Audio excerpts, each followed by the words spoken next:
দীক্ষার পক্ষ থেকে আজকে আবার একটি নতুন ভিডিও নিয়ে আমি তোমাদের সামনে এসেছি।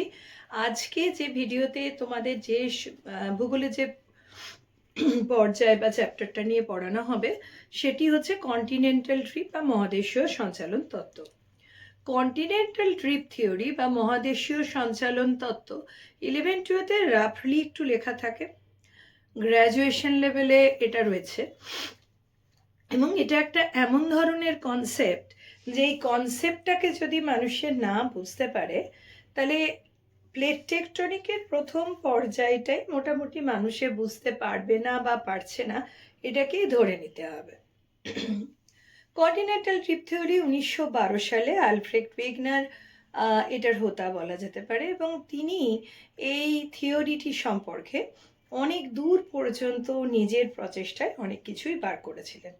যদিও যা করেছিলেন সমস্ত কিছুই কিন্তু রেজাল্টের ওপরে নির্ভর করে, অর্থাৎ ফলাফলগুলি যেখানে যেরকম দেখেছিলেন সেই অনুযায়ী কাজটাকে এগিয়ে নিয়ে যাবার চেষ্টা করেছিলেন। মহাদেশীয় সঞ্চালন তত্ত্ব ছোট্ট করে টুক করে বুঝিয়ে দেওয়া যাবে এটা সত্যিই সম্ভবপর নয়। তো সেই জন্য মহাদেশীয় সঞ্চালন তত্ত্বটা আমি দুটোই পর্বে বলবো। আজকে এটা প্রথম পর্ব। তো 1912 সালে আলফ্রেড ওয়েগনার নানা ধরনের মহাদেশের বিভিন্ন জায়গায় বা পৃথিবীর বিভিন্ন জায়গায় বিভিন্ন ধরনের এভিডেন্সেস বা ফলাফলগুলির মধ্যে দিয়ে প্রথম বুঝতে পারেন যে কোনো না কোনো সময় মহাদেশের যে বর্তমান অবস্থা, যে অবস্থাটা আজকাল আমরা ওয়ার্ল্ডের ম্যাপে আমরা দেখছি, সেই অবস্থাটা আগে ছিল না। আগে সমস্ত মহাদেশগুলোই একসাথে ছিল এবং যেটিকে আমরা বলে থাকি প্যানজিয়া, এবং তার চারদিকে ছিল সমুদ্র বা মহাসমুদ্র, যাকে আমরা বলে থাকি প্যানথালাসা। আর এই প্যানজিয়া প্যানথালাসা মানে প্যানজিয়াতে দুটো অংশ মহাদেশের, একটা উত্তর ভাগ আর একটা দক্ষিণ ভাগ, তাকে দুটি ভাগে ভাগ করা হতো, আঙ্গারা ল্যান্ড এবং গন্ডওয়ানা ল্যান্ড। এই দুটি ভাগের মধ্যে একটু ছোট্ট একটু সামান্য অগভীর একটা সমুদ্রের রেখা ছিল, যেখানে দুটি ল্যান্ডমাস একটুখানি অংশে জোড়া, সেটিকে বলা হয় টেথিস সমুদ্র। তো আমরা ভূগোলে ফান্ডামেন্টাল কনসেপ্ট বলে কতগুলো জিনিস পড়ে থাকি, যেগুলোকে বলা হয় বেসিক ভিত্তি। আর এই ফান্ডামেন্টাল কনসেপ্টের যিনি স্রষ্টা তিনি কে বলতো? তিনি হলেন উইলিয়াম মরিস ডেভিস। তাকে ফাদার অফ জিওমরফোলজি বলা হয়ে থাকে।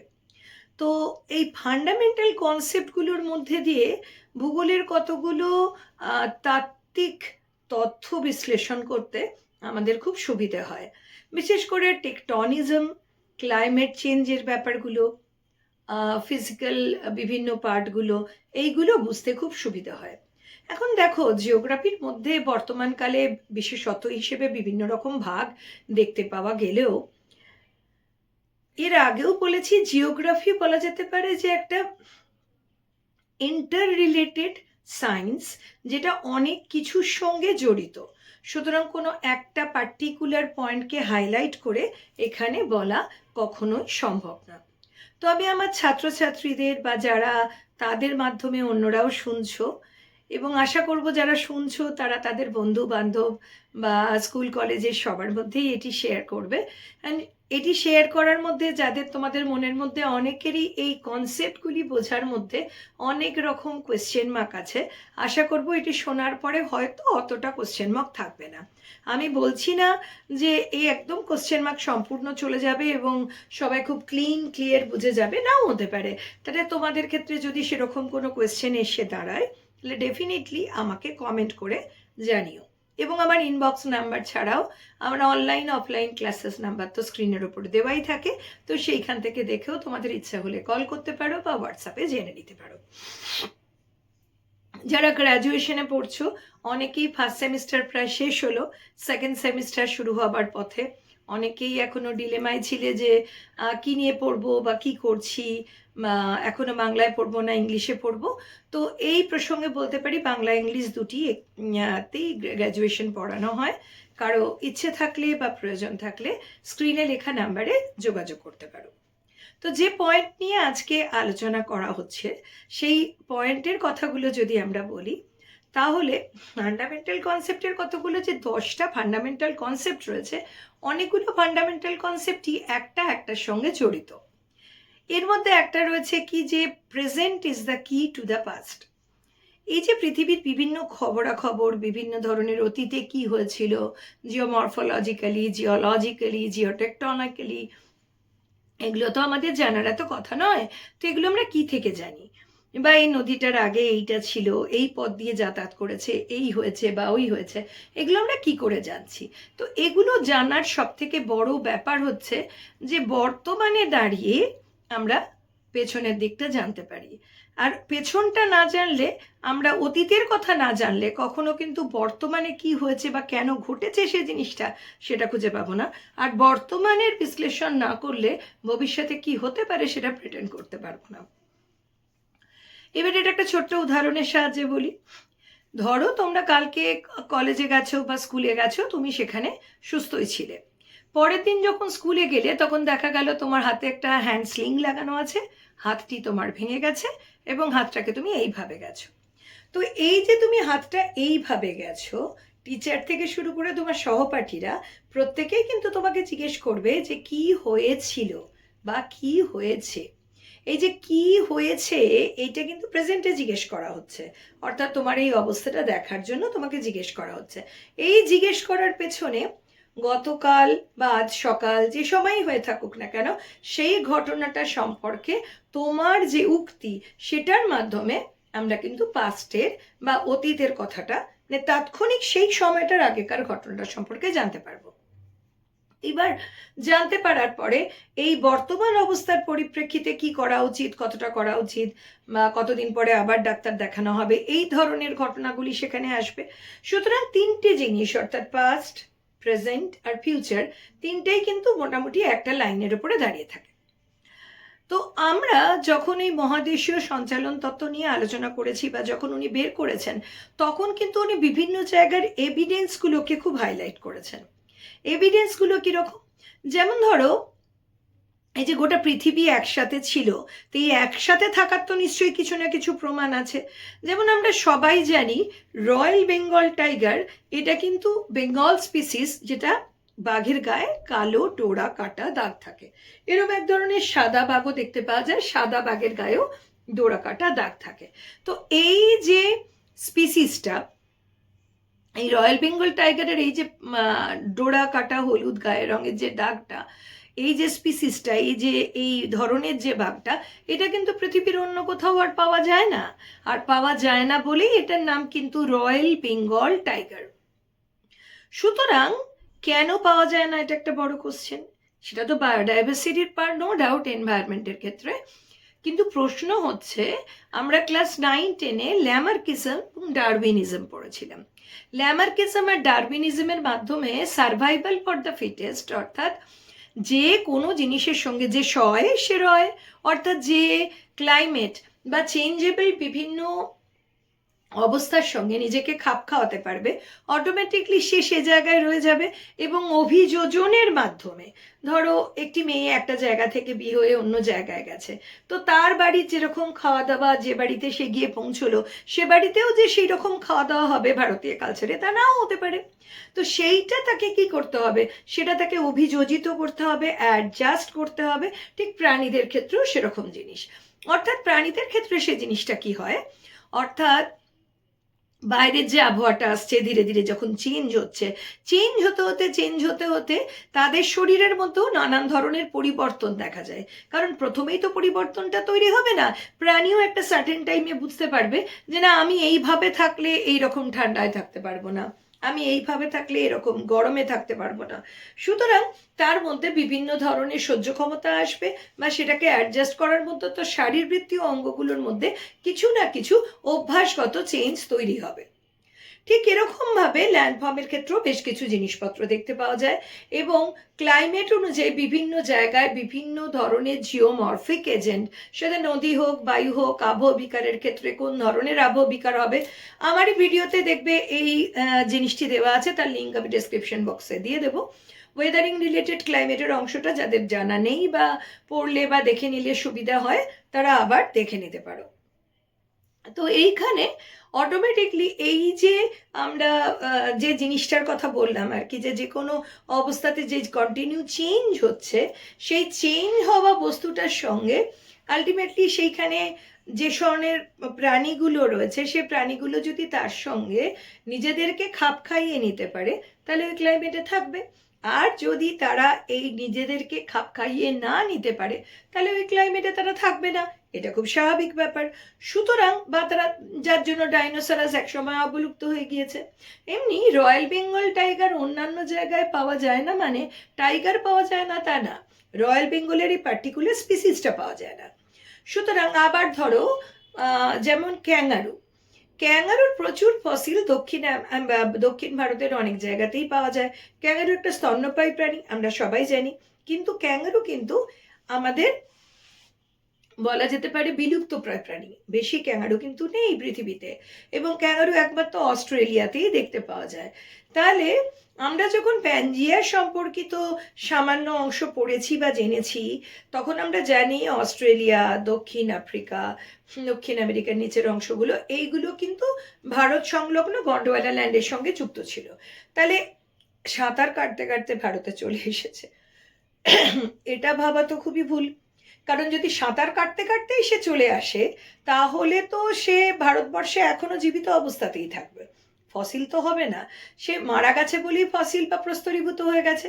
সুতরাং এই যে জায়গাগুলোতে ক্যাঙ্গারুর ফসিলগুলো পাওয়া যায়, ধরে নেওয়া যাক ভারত বাদে অস্ট্রেলিয়ার যে সমস্ত অংশ এগুলো পাওয়া যাচ্ছে, তার যে সেখানে যেরকম ধরনের জলবায়ু বা ক্লাইমেট, কোনো না কোনো সময় ভারতের জায়গাটা ওই জায়গাটার সঙ্গে যুক্ত ছিল এবং ওই ধরনের ক্লাইমেট ছিল। পরবর্তীকালে ভারত সেই ক্লাইমেটের অঞ্চলটা থেকে সরে চলে এসেছে। সুতরাং ভারতের ওই জায়গাগুলোতে আর ওই ধরনের প্রাণীগুলো বেঁচে থাকার মতন কোনো রকম ফ্যাক্টর নিজেদের ক্ষেত্রে খুঁজে পায়নি বা তারা জুঝে উঠতে পারেনি, সুতরাং তারা মারা গিয়েছে।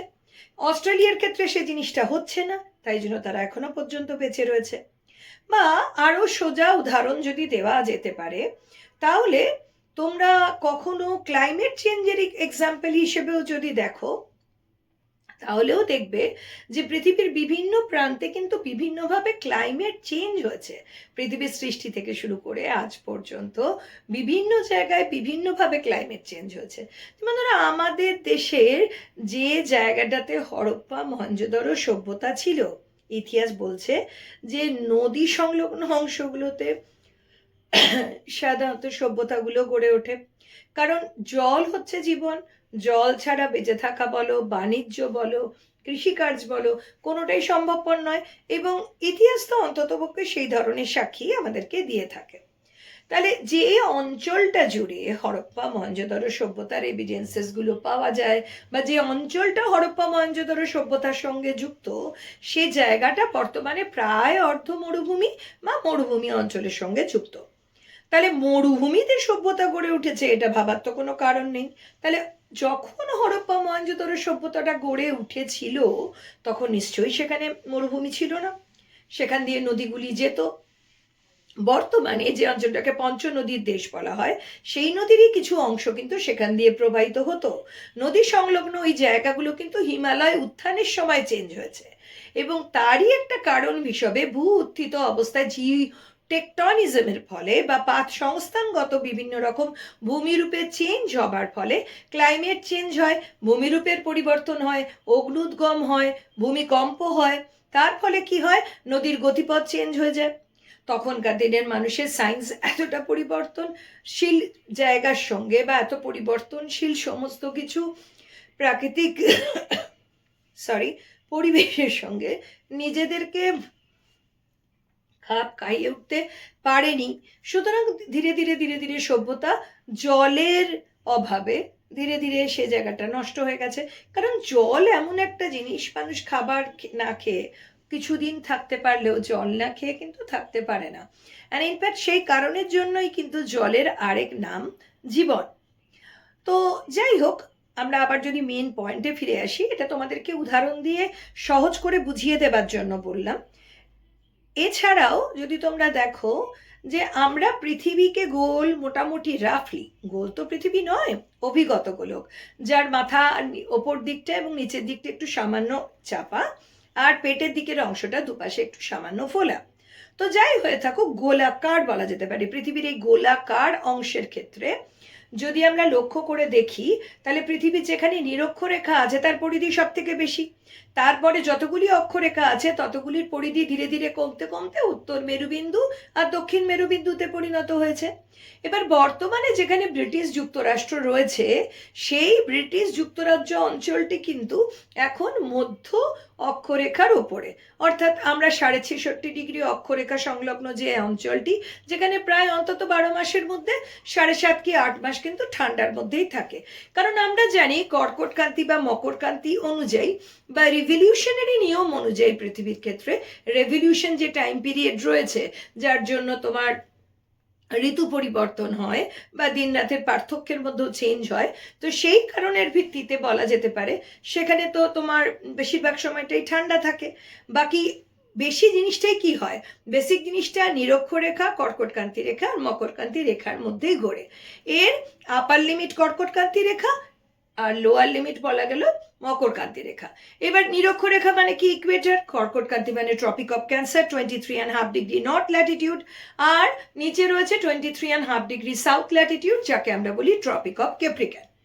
তো এই যে তিনটে লাইন, এই তিনটে লাইনের মধ্যেই কিন্তু পৃথিবীর আপাত গতি, মানে যেটাকে আমরা আপাত দৃষ্টিতে পৃথিবীর রেভলিউশন বলে থাকি, সেই আপাত গতিটা দেখতে পাওয়া যায়। তো যেটাই হয়ে থাকুক না কেন, আমরা গরমের দেশে রয়েছি এবং বর্তমান নিয়ম অনুযায়ী যুক্তরাষ্ট্র বা ব্রিটিশ যুক্তরাষ্ট্র ঠান্ডার জায়গায় রয়েছে, সেখানে ন্যাচারালি এটা ঠান্ডার দেশ। এবং আমাদের দেশে মানুষের গায়ের রং যেরকম, আমাদের কর্মক্ষমতা যেরকম, আমাদের দেশের ফসল যেরকম, ওদের দেশের সঙ্গে আমাদের দেশের মেলে না কোনো কিছু। তো এই ব্রিটিশ যুক্তরাজ্যের যতগুলি জায়গায় সঞ্চিত কয়লা পাওয়া যায়, সেগুলি বেশিরভাগই কিন্তু গন্ডোয়ানা যুগের কয়লা। এবার কোয়েশ্চেন মার্ক, আগেই প্যানজিয়া যখন তৈরি হয়েছিল তখনই তার মধ্যে একটু সরু সূক্ষ্ম সুতোর মতন অংশ দিয়ে জোড়া জায়গা ছাড়া মাঝখানে ছিল টেথিস, ওপরে রয়েছে আঙ্গারা ল্যান্ড, নিচে রয়েছে গন্ডোয়ানা ল্যান্ড। তাহলে বর্তমান যুগের পৃথিবীর যে সাজানো পজিশন, সেই অনুযায়ী এটি কিন্তু আমাদের উত্তর কর্কটক্রান্তি রেখার উপরে রয়েছে। তাহলে এটা মিড ল্যাটিটিউড, এখানে কিন্তু ক্রান্তীয় অঞ্চলের মতো গরম তো নেই। তাহলে এবং এই জায়গাটা আঙ্গারা ল্যান্ডের সঙ্গে যুক্ত থাকার কথা, তাহলে এই অঞ্চলটিতে কি করে গন্ডোয়ানা যুগের কয়লা পাওয়া গেল? এটি কিন্তু একটি বড় এভিডেন্স তখনকার দিনের বিজ্ঞানীদের কাছে, এবং বিশেষ করে আলফ্রেড ওয়েগনারও এই কথাটি তুলেছিলেন যে যদি কোনো না কোনোভাবে ব্রিটিশ যুক্তরাজ্যের এই অংশটি আফ্রিকা সংলগ্ন পুরো অংশটার সঙ্গে, যেখানে গন্ডোয়ানা কোল বেল্ট তৈরি হয়েছিল এক কার্বনিফেরাস যুগে, যে সময় গাছপালা দাবানলের ফলে মাটির তলায় পুড়ে টুড়ে গিয়েছিল, ছাই হয়ে গিয়েছিল, এবং পরবর্তীতে সেটাই প্রস্তরীভূত হয়ে কয়লা তৈরি করে, যার জন্য জীবাশ্ম জ্বালানি বলা হয়। কারণ আমরা জানি যে গাছের মধ্যে প্রাণ রয়েছে, প্রাণ থেকে জিনিসটা তৈরি হয়েছে, তাই জীব থেকে জীবাশ্ম, সেই কারণের জন্য এটাকে বলা হয় জীবাশ্ম জ্বালানি। অর্থাৎ এটা জালের গাছের কাঠ, পাতা, শুকনো ডাল, এগুলো জ্বালালে তো জ্বালানি হয় আমরা জানি। তো জীবাশ্ম জ্বালানি কেন? যেহেতু জীব থেকে, অর্থাৎ প্রাণী থেকে। এখানে জীবটা কিন্তু বলতে প্রাণী, উদ্ভিদ, ক্লারিফিকেশনের মধ্যে উদ্ভিদকেই বলা হয়েছে।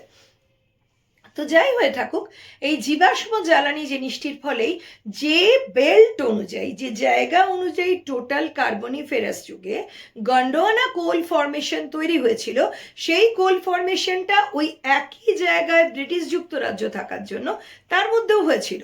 পরবর্তী যখন কালে যে কোনো কারণবশতই, কারণটা কি বা ড্রিফটিং ফোর্সটা কি ছিল সেটা নিয়ে এখন আলোচনা করছি না, কারণ আমি প্রথমেই বলে দিয়েছি যে কন্টিনেন্টাল ড্রিফট থিওরির বেশ কিছু পয়েন্ট আছে যেটার শেষ থেকেই শুরু করেছিলেন আলফ্রেড ওয়েগনার।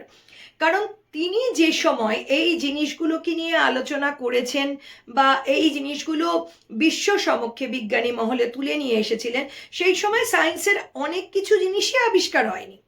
কিন্তু আজ এত কিছুর মধ্যেও দরকার পড়ুক কি না পড়ুক, কিন্তু বর্তমান সমাজে যে বিজ্ঞানের যা অবস্থা বা ভূগোলের যা অবস্থা, তাতে টেকটনিজমের নতুন নতুন থিওরি অনেক কিছু সঙ্গেই যুক্ত হয়ে গেছে। যেমন আমরা ফিজিক্স রিলেটেড থিওরি, বিভিন্ন ধরনের জিওফিজিক্সের অংশ, অ্যাস্ট্রোফিজিক্সের অংশ, জিওলজিক্যাল অংশ, অনেক কিছুর মধ্যে দিয়ে সেই জিনিসগুলোকে এক্সপ্লেন করি। কিন্তু আজ থেকে অত বছর আগে সেই জিনিসটা তো ছিল না, কিন্তু তিনি সে জিনিসটাকে চেষ্টা করেছিলেন। এই এভিডেন্সগুলো তুলে তিনি মানুষের কাছে এই কোয়েশ্চেন মার্কটা তৈরি করেছিলেন যে এই জিনিসগুলো কি করে হলো যদি না পৃথিবী একসাথে থেকে থাকে, বা কি করে বা হলো যে ওই জায়গায় থাকার পরে পরবর্তীতে সরে কি করে গেল। এই সরে আসার জায়গাটা তিনি অনেক রকম করে ভেবেছিলেন, এবং বিজ্ঞানী মহল সেই ভেবে রাখার জায়গাটিকে ফেলে দিতে পারেননি বলেই আজও কিন্তু আলফ্রেড ওয়েগনারের এই মহাদেশীয় সঞ্চারণ তত্ত্ব বা কন্টিনেন্টাল ড্রিফট থিওরি পড়তে হয় বা জানতে হয়। এবার এই কন্টিনেন্টাল ড্রিফট থিওরির পরবর্তী ছোট ছোট কথাগুলো যদি বলি, যেমন জিগস ফিট অ্যারেঞ্জমেন্ট, করাতে দাঁতের মতো সংযোগ। ভারতের থেকে যদি একটু বাদিকে চলে যাই আমরা, ভারতের ম্যাপটাকে তোমরা তোমাদের ফ্রন্ট লেভেলে যদি রাখো, তাহলে দেখবে কি সেখানে রয়েছে আফ্রিকা। আফ্রিকার দক্ষিণ পূর্ব উপকূল আর দক্ষিণ আমেরিকার দক্ষিণ পশ্চিম উপকূলের মধ্যে কিন্তু একদম কাঁচের প্লেট ভেঙে যাবার মতন যোগাযোগ রয়েছে। দুটো জিনিস যেন মনে হয় এরকম হয়ে ভেঙে গিয়েছে, এবং এই দুটোকে জোড়া লাগালে একদম দাঁতে দাঁতে আটকে যাবে। দুটো দিকের উপকূলের মধ্যে এক ধরনের শিলার অবস্থান, জীবাশ্মর অবস্থান, এই সমস্ত জিনিসপত্র থেকে মেসোসরাস জাতীয় বিভিন্ন জিনিসের প্রমাণ সেখানে দেয়া হয়েছে। তো এই সমস্ত জিনিসগুলো থেকে এই কোয়েশ্চেনটা তৈরি হয় যে কি করে সমুদ্রের মাঝখানে সমুদ্র থাকা সত্ত্বেও তার বিপরীত উপকূলে অবস্থিত দুটি মহাদেশের মধ্যে এই ধরনের স্ট্রাকচারাল এভিডেন্সেস কোয়েনসাইড করতে পারে। তো সেটা কিন্তু এই কন্টিনেন্টাল ড্রিফটের কোশ্চেন মার্কের মধ্যে রয়েছে। তো এইগুলো থেকে বিভিন্নভাবে পরবর্তীতে নানা রকমভাবে এই থিওরিটাকে আরো খুঁটিয়ে খুঁটিয়ে দেখবার চেষ্টা করা হয়েছিল। ড্রিফটিং ফোর্স হিসেবে তিনি যে ধরনের বলগুলি সম্পর্কে চিন্তা ভাবনা করেছিলেন, তার মধ্যে মহাকর্ষ বল, জোয়ার ভাটার বল, এই সমস্ত বল ছাড়া আর একটা বলের কথা তিনি বলেছিলেন, সেটাকে বলা যেতে পারে সেন্ট্রিপিটাল ফোর্স আর সেন্ট্রিফিউগাল ফোর্স, অর্থাৎ কেন্দ্রাতিক, কেন্দ্রের দিকে যে বলটা থাকে। কারণ আমরা গতিশক্তি অনুযায়ী আমরা সব কিছুতেই জানি যে কোনো কিছুর একটি সমান বিপরীত প্রতিক্রিয়া থাকে। তাহলে প্রত্যেকটি জিনিসের ক্ষেত্রেই সেটা, অর্থাৎ কেন্দ্রাতিক একটি বল এবং কেন্দ্র বহির্ভূত একটি বল। যখন কেন্দ্রাতিক মানে সবকিছুকে কোনো জিনিসের ঘূর্ণনের ফলে, পৃথিবী তো ঘুরছে, নিজের অক্ষের ওপরে ঘুরছে, তখন তার মধ্যে সেন্ট্রালাইজ করবার মতন বা কোনো জিনিসকে ঘোরালে তার সেন্টারে, তার অক্ষ বরাবর, ইমেজিনারি অক্ষ বরাবর, সেটা এইদিকেই হোক বা এইদিকেই হোক, একটা জিনিস সেন্ট্রালাইজ হবার একটা প্রবণতা দেখতে পাওয়া যায়। ইন দ্য সেম টাইম সেই জায়গাতেই আরেকটা কিছু জিনিস থাকে যেগুলো বাইরে, সেই জিনিসটার সমতাটাকে বাইরের দিকে টেনে বার করবার চেষ্টা করে। তো এই ফোর্স দুটো কিন্তু পৃথিবীতে আজও, পৃথিবীর যখন তোমরা বায়ু পরিবর্তন পড়বে বা যখন ক্লাইমেটের চ্যাপ্টার পড়বে, দেখবে সেখানে এই পৃথিবীর ঘূর্ণন শক্তির কথা কিন্তু আবার এসে যাবে। তো ড্রিফটিং সম্পর্কিত কোনো জিনিসই আমি আজকে বলছি না। ড্রিফটিং সম্পর্কে আজকে এভিডেন্স পর্যন্ত বললাম। পরের দিনে এই কন্টিনেন্টাল ড্রিফট থিওরি কি কি কারণে ড্রিফট হয়েছিল এবং ক্রিটিসাইজ কি কারণে করা হয়েছিল সেটি সম্পর্কে আলোচনা করে দেব। কারো এর মধ্যেও যদি কোনো রকম কিছু জানবার থাকে নিশ্চয়ই আমাকে সেই ব্যাপারে টেক্সট করতে পারো। ভিডিওটি কেমন লাগলো সেটা তোমরা তোমাদের কমেন্ট বক্সে জানিও। আজকের জন্য এইটুকুই।